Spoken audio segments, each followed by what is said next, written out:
Bonsoir tout le monde et bienvenue dans cette nouvelle vidéo de la formation AlgoBoss. Aujourd'hui, nous allons étudier les tableaux.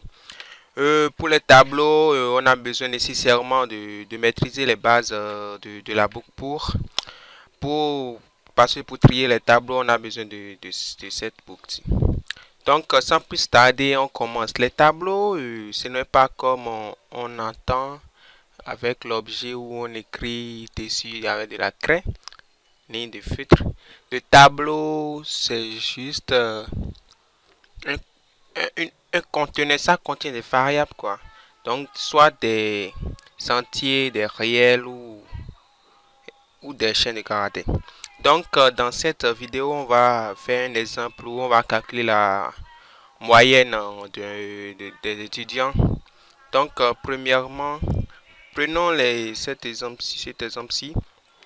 Voici un tableau, ça commence toujours par 0. Donc, si on veut sélectionner la case 5, on devait venir à ce niveau, à cette case-ci, l'indice 4. Donc, le contenu de la case 5, c'est 0 à ce niveau. Le contenu de la case 4, c'est 5 à ce niveau. Donc, on commence, on demande d'abord le nombre d'étudiants. Bon, on crée d'abord la variable n, le nombre d'étudiants. Comme on veut utiliser une boucle, la variable i d'itération. Ensuite, bon, commençons d'abord, on verra par la suite. Donc, à ce niveau, on demande d'abord à l'étudiant. Donc, les variables n. Donc, le nombre d'étudiants, on lui demande le nombre d'étudiants. Donc, s'il met le nombre d'étudiants, on doit lui dire maintenant d'entrer les notes de chaque étudiant. Pour entrer les notes de chaque étudiant, on ne peut pas se mettre à dire que l'étape de case 0, il met la valeur case, ainsi de suite. Vous verrez que ici, il a une itération. Donc, pas la peine de lui dire table de 0, table de 1, table de 2, ainsi de suite. On fait directement une boucle où ça va itérer. Donc, à ce niveau, on utilise une boucle pour... Voilà, à ce niveau. Pour i allant de... Pour boucle i allant de 0 à n moins 1. Donc, on appuie OK. Si vous n'avez pas compris, veuillez revoir la vidéo où on a étudié les boucles. Donc, à ce niveau, on fait une itération. Donc, on va lire à chaque fois notre table. On n'a pas encore déclaré notre tableau, excusez-moi. Donc, on déclare une variable table. Donc, c'est sur notre tableau ici. À ce niveau, on utilise les listes. Donc, on met OK. Donc, à ce niveau, on va lire de notre tableau. Donc, c'est-à-dire récupérer les valeurs de chaque tableau. Vous verrez qu'ici, j'ai mis i. Donc, lorsqu'on viendrait au niveau table de 0, il met la note. Table de 1, ainsi de suite jusqu'à la fin. Donc, si on finit de récupérer une valeur, pour calculer la moyenne, on a besoin de la somme totale des notes divisée par le nombre de notes. Donc, à chaque fois qu'il met sa note, on fait la somme avec la note précédente. Donc, à ce niveau, on crée une variable somme. On vient à ce niveau, on dit que somme, c'est-à-dire valeur à variable. On dit que somme est égale à somme plus table de i. On valide par OK. Donc, lorsque à chaque fois on entre une valeur, il fait plus la valeur qui était là avant. Donc, s'il finit de faire le calcul, on doit maintenant calculer la moyenne. Donc, on déclare notre variable moyenne. On met moy. Donc, moyenne est égale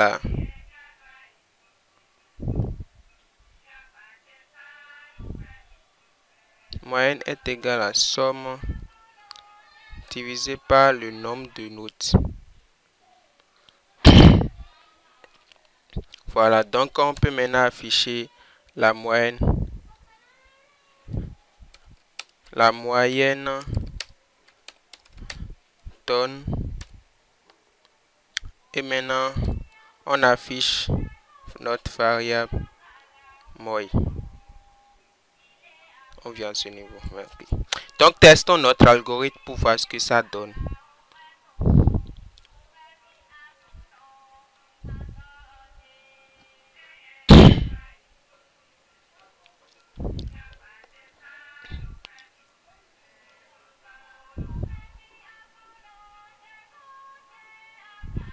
Donc, voilà, on lance notre algorithme. Le nombre de notes, bon, le N, moi je mets par exemple 4. Donc, entre le thème de rang 1, moi je mets 10, 12. Ensuite, je mets par exemple 9.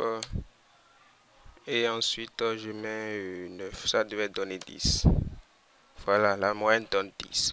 Donc, vous êtes admis avec 10 de moyenne. Donc, j'espère que vous avez compris cette partie. Si vous ne l'avez pas comprise, vous pouvez aller en mode pas à pas. Ce serait tout détaillé.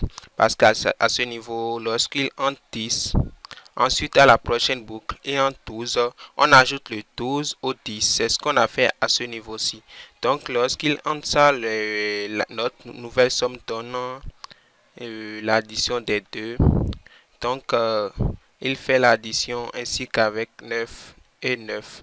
Et il fait diviser par n pour trouver son résultat. Donc, j'espère que vous avez compris cette partie. Les tableaux sont très très essentiels pour faire beaucoup de choses. J'espère que vous avez compris cette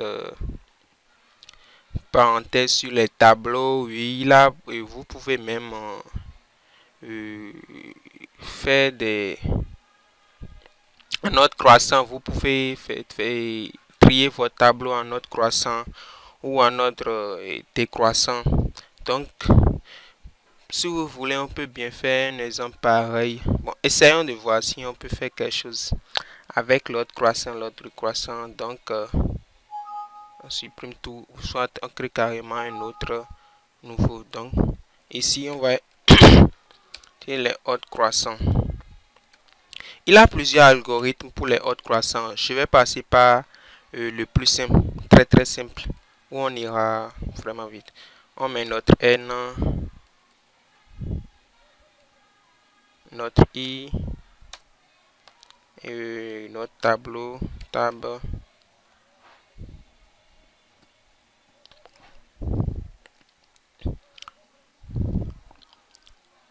On a besoin de deux boucles pour faire notre tri. Donc, je crée encore le second variable d'itération. La seconde variable d'itération est créée. Donc, à ce niveau, on doit d'abord demander à l'utilisateur d'entrer le nombre, c'est-à-dire le nombre de notes qu'il veut entrer. Donc, ensuite, on va lui dire maintenant d'entrer les notes. Donc, pour i allant de 0 à n-1. Pourquoi n-1? Parce que à ce niveau, ici c'est 10 cases. Et pour savoir la dernière case, c'est 9. Donc on fait 10 moins 1 qui donne les 9. J'espère que vous avez compris. Donc dans la boucle, on récupère les variables dans notre tableau. On met ça dans les i. Donc lorsqu'on récupère les variables i, qu'est-ce qu'on va faire maintenant? On va faire l'autre croissant. On va trier le tableau en autre croissant ou décroissant. Donc on verra tout maintenant. Donc à la ligne, on va maintenant dire, on va créer deux boucles. Une pour i allant de 0 à n moins 1. Et dans la seconde, on fait une boucle allant de chi. On prend le second. Pour la variable chi allant de I plus 1 à N moins 1. On va voir si ça va hacher.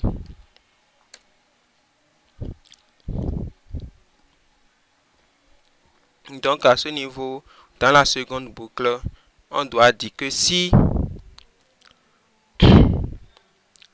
la table de chi est inférieure à la table de I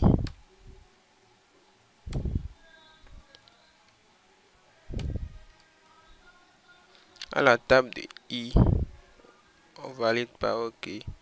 Donc dans cette condition, on doit dire, on va faire une permutation des variables. Pour la permutation des variables, c'est déjà expliqué dans la partie variable. Donc à ce niveau, on permute les variables. Donc d'abord, on va déclarer une variable d'échange temp, par exemple. Donc on dira que notre temp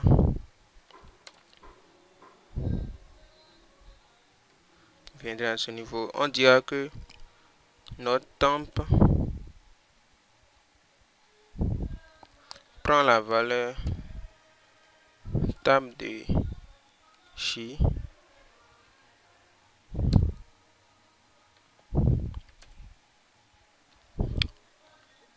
et notre table de chi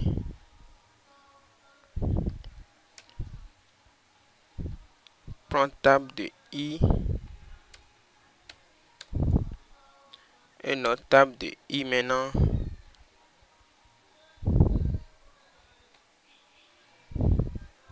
notre table de I prend le temp. Donc là, on a réussi à permuter. Donc si à chaque fois la seconde case est inférieure à la première, on permute. Donc vous voyez très bien que lors de la permutation, lorsqu'il va finir de trier tout le tableau, les nombres inférieurs seront en première case et les nombres supérieurs en seconde case. Donc il aura un tri croissant. Donc pour voir si ce qu'on a fait a donné quelque chose, on affiche notre tableau. On affiche d'abord un message ordre croissant.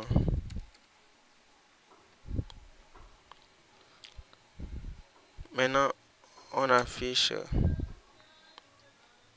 notre tableau. Donc on va utiliser une boucle pour pouvoir afficher le tableau allant de 0 à n moins 5. Et dans la boucle, on va afficher les variables. Donc table de I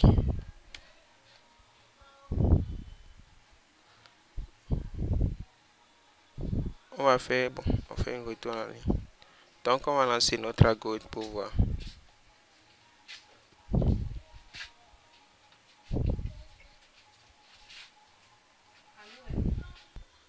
Donc lorsqu'on lance notre algorithme, on met par exemple 5 nombres. On met 17, 10, 50, bon, 50 comme note, c'est bizarre. C'est juste un exemple. Donc on met ensuite par exemple 19, 21. On voit pas autre croissant 10, 17, 19, 21, 50. Oh, que ça marche. Donc voilà, c'est très simple. Si vous n'avez pas compris une partie, vous pouvez aller en mode pas à pas. Tout est expliqué dedans. Donc, à ce niveau, vous avez compris que ça a rangé nos nombres en ordre croissant. Si vous voulez par exemple connaître l'ordre décroissant, il suffit juste de changer le signe d'infériorité à ce niveau. Donc, on modifie la ligne. Et là, il est inférieur, on efface, on met supérieur. On valide pas OK. Et à ce niveau, on change la ligne en mettant des croissants. Donc lorsqu'on teste notre algorithme,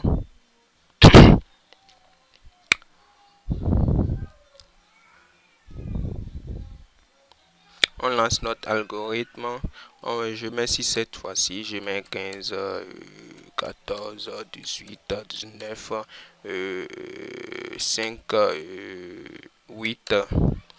Et je vois 19, 18, 15, 14, 8, 5. Et effectivement, il a le tri de l'ordre décroissant. Donc, comme vous pouvez le voir, c'est très simple pour les tri ordre croissant, ordre décroissant pour calculer la somme ou la moyenne. Donc, si vous n'avez pas compris une partie, vous pouvez aller en mode pas à pas. Tout est expliqué dedans.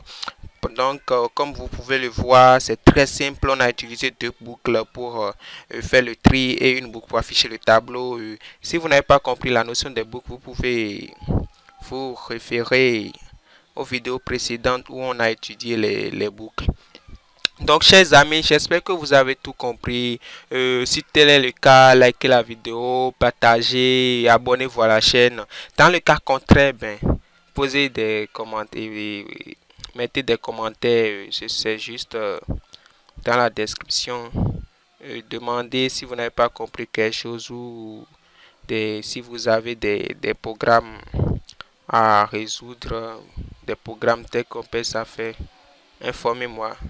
Je serai ravi de vous répondre comme vous pouvez le constater. Donc, chers amis, je vous donne rendez-vous à la vidéo suivante où on va étudier les chaînes de caractères. Ciao tout le monde.